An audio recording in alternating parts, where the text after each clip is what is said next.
नमस्कार। विपक्ष चैनल में आपका स्वागत है, अभिनंदन है।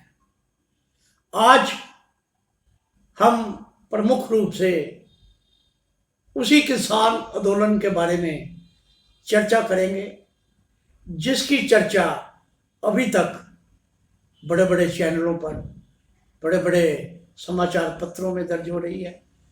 सब कुछ हो रहा है, सरकारी पक्ष इसके पक्ष में दिखाई देता है और कुछ किसान लोग जो चाहते हैं कि ये आंदोलन बहुत लंबा खिंचे, वो इसके विरोध में बातें करते हैं।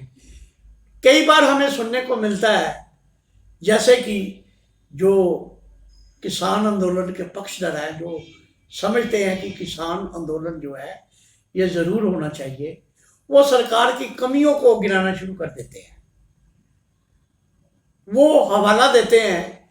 कई बार ये देखने को या सुनने को मिला है कि वो मंडियों का गिनाना शुरू कर देते हैं कि एमएसपी है जो मंडियों में मिल नहीं रही और किसान शोषित हो रहा है।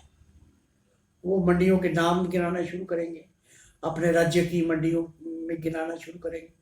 वहाँ जो है वो इतने में बिकी, 200 रुपये कम रेट पे बिकी, 400 रुपये कम रेट पे बिकी, 500 रुपया कम रेट पे बिकी। ये चीज़ें गिनवा के वो ये साबित करना चाहते हैं कि एमएसपी पे कानून बनना चाहिए।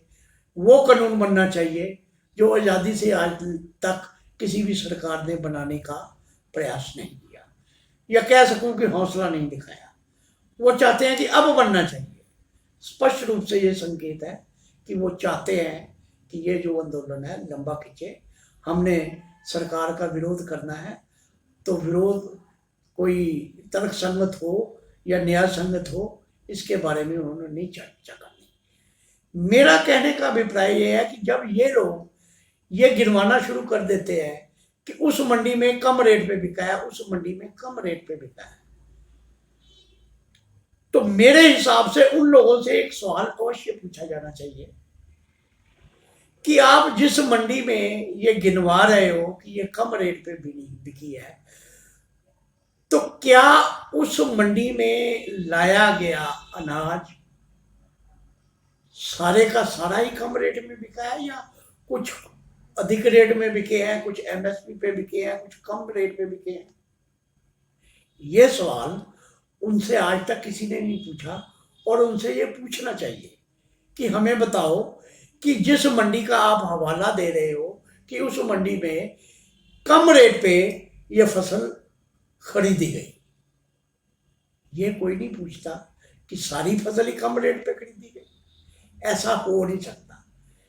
इसका अर्थ ये है कि वो ये नहीं बताते कि जो कम रेट पे फसल खरीदी गई है वो कैसी है, उसकी गुणवत्ता कैसी है, वो कमजोर है या मजबूत है। क्योंकि अगर कमजोर और मजबूत होगी तो उसको पूरा दाम नहीं मिलेगा, उसको एमएसपी नहीं मिलेगी। इसलिए एमएसपी पे कानून नहीं बन सकता, ये असंभव है। क्योंकि प्राकृतिक रूप से हर फसल एक जैसी नहीं होती। तो उसमें क्या होता है कि किसान अपनी इच्छा से कम फसल पे, कम कीमत पे अपनी फसल बेच के चला जाता है। अब ये बात स्पष्ट हो जानी चाहिए, सब के दायरे में ये बात आ जानी चाहिए कि फसल कभी भी एमएसपी पे 100% नहीं खरीदी जा सकती। कम वही बिकती है जो कमजोर है, और उसी के चक्कर में कि इनकी अच्छी फसल भी और कमजोर फसल भी एक ही दाम पे बिके, ये संभव नहीं है। इसीलिए ये इस आंदोलन को आधारहीन बनाने की बजाय इसके पक्ष में बातें करनी शुरू कर देते हैं जो राष्ट्रहित में नहीं है। हमारा मानना है कि ये कानून किसानों के हित में ही है। किसानों ने इस कानून को अपनाना है या नहीं अपनाना, ये उनकी अपनी इच्छा है। राज्यों ने ये डिक्लेयर कर दिया कि ये हम कानून अपने राज्य में लागू नहीं करेंगे, और वही राज्य इस आंदोलन को हवा दे रहे हैं, जो हवा अब इस आंदोलन की आग को ही बुझा रही है, और केवल धुआं उठ रहा है। और ये धुआं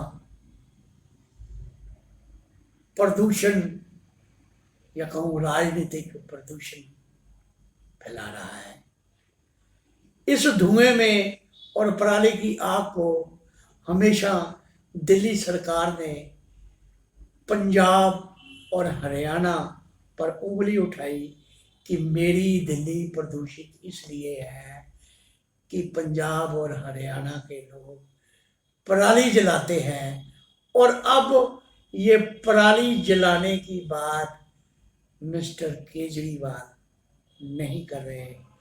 स्पष्ट संकेत है कि वो ताकतें जो नहीं चाहती कि प्रधानमंत्री नरेंद्र मोदी, जो विश्व स्तर पर अपनी पैठ बना चुके हैं, किसी न किसी रूप से उसकी पैठ को कमज़ोर किया जाए और उन ताकतों को मजबूत किया जाए जो हमेशा भारत के विरुद्ध खड़ी रहती है।